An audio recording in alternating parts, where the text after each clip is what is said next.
ఇప్పుడు కొంతమంది స్టూడెంట్స్ మంచి టాపర్స్ ఉంటారు. ఇప్పుడు వాళ్ళ పాపం కొంతమంది పేరెంట్స్కి అంత ఫినాన్షియల్ గా స్ట్రాంగ్ ఉండరు.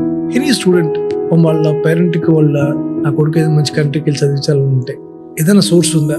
100% ఉంది sir. Present situation really 6-7 years back okay ఒక స్టూడెంట్కి ఎడ్యుకేషన్ లోన్ రావాలంటే ప్రాక్టికల్గా కంపల్సరీ మున్సిపాలిటీ లొకేషన్లో వాళ్ళకు ఓన్ హౌస్ ప్రాపర్టీ ఉంటేనే ఇచ్చేవారు, ల్యాండ్ ఉన్న ఇచ్చేవారు. రీసెంట్ డేస్లో old and private financial sources ఉన్నాయి. అవేంటంటే స్టూడెంట్ ప్రొఫైల్ బాగుండి వాళ్ళ ఫైనాన్షియల్ స్టేటస్ ఎలా ఉన్నా సరే మంచి ర్యాంక్డ్ యూనివర్సిటీ అయితే ఓకే అప్ టు 70-80 lakhs వరకు కూడా వితౌట్ ఎనీ సెక్యూరిటీ లోన్స్ వస్తాయి. 70-80 lakhs. అది రీపేమెంట్ కూడా ఎలా ఉంటుందంటే స్టూడెంట్ వెళ్ళి కోర్స్ కంప్లీట్ అయిపోయిన 1 year తర్వాత రీపేమెంట్ స్టార్ట్. లిస్టెడ్ యూనివర్సిటీస్ చూసుకొని ఆ యూనివర్సిటీ అండ్ ఇతని మెరిట్ బ్యాచిలర్స్ లో ఉన్న పర్సంటేజ్ చూసుకొని వితౌట్ సెక్యూరిటీ లోన్స్ ఇస్తారు.